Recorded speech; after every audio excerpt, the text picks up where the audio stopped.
G20 को लेकर इस वक्त विदेश मंत्री कुछ कह रहे हैं, सुनते हैं। Is a complicated procedure to arrive at a consensus to have a declaration. So, are we moving towards it? Are the countries moving towards that? Well, we are negotiating right now. As I said, the negotiation is not the clock did not start ticking yesterday. The clock has been ticking for some time. So typically what happens is there's a ministerial meeting. Then the ministerial meeting produces outcomes. I'll give you an example. Okay. I chaired the development ministers meeting. Okay. So when we did the development ministers meeting, there was an agreed, all 20 countries agreed that there should be an action plan to speed up the sustainable development goals achievement. All 20 countries agreed that we should have high principles for environmentally friendly lifestyle. So now if these have been already approved, either they get attached or some part of it in some summary form comes into the document. So everyone, the labor, the education, the finance is a very, very important track. Correct. That's a very crucial track because in a way that's where the whole thing began, the G20 exercise began.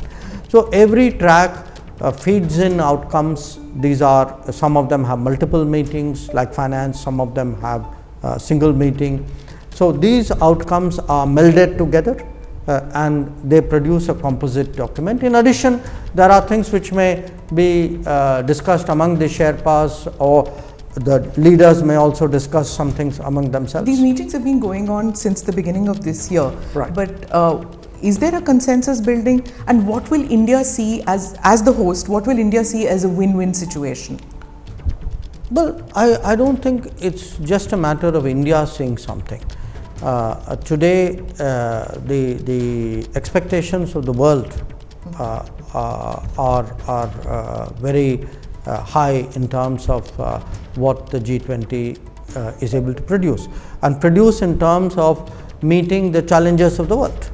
So if you were to go to Africa, you go to Latin America, go to parts of Asia, go to the Caribbean, go to the Pacific, everybody is today saying, okay, I have a certain set of issues. I have a debt problem, I have a trade problem, I have a health access problem, I have a green development resourcing problem. So what will the G20 do for me? So the world is waiting. So the world is waiting, or today I see it more for India as a responsibility, that we have the responsibility today in a very difficult world. It is difficult in terms of the COVID impact, difficult in terms of the conflict impact, in terms of the climate impact, in terms of debt. That's one part of it. But it's also difficult politically. There is a very sharp north-south divide. There's an even sharper east-west polarization. So how do you bring people together? How do you find common ground? How do you make everybody understand that we all have a bigger responsibility? And therefore, please, can we kind of get our act together here and do what is right by the world? As a former diplomat and now as an external affairs minister, I guess that's right up your alley to find common ground. Well, everybody has worked and is working on it. There's every minister, we have about 15 ministerial tracks. Every minister has put in the best. The Sherpa and his team have worked and are working very hard. So it's a collective effort. Sure. Right. You've just come back from BRICS. Yeah. You're heading for the ASEAN Summit, East Asia this Summit. Evening. Yeah. So that's the East Asia Summit, and then is the G20. It's a packed schedule. You spoke about Global South. You spoke about the divide between the East and West, between the North and South, and trying to find common ground. Do these countries see India as a voice? You said represent the Global South. Do these countries who are participating in these fora, do they see India as a credible voice within the fora? The Global South countries? Yes. I would certainly hope so for this reason. There have been G20 summits before.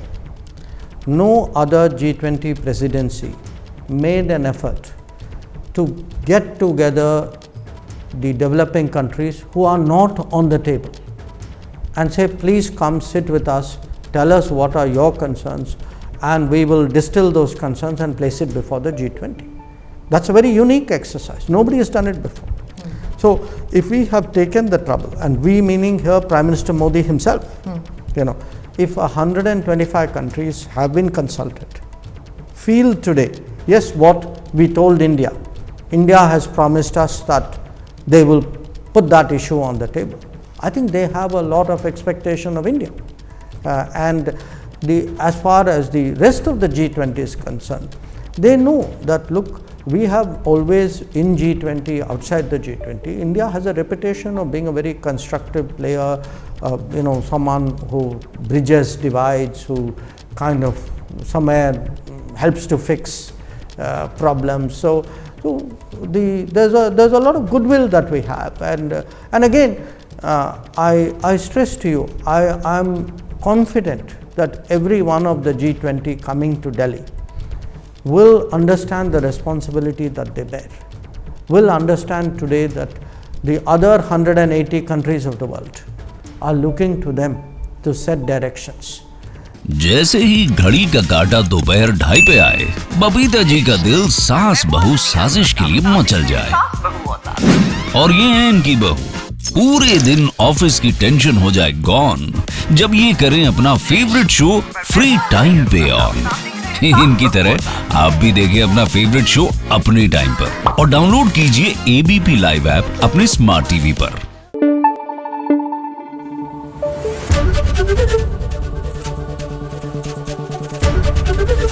ABP news आपको रखे आगे।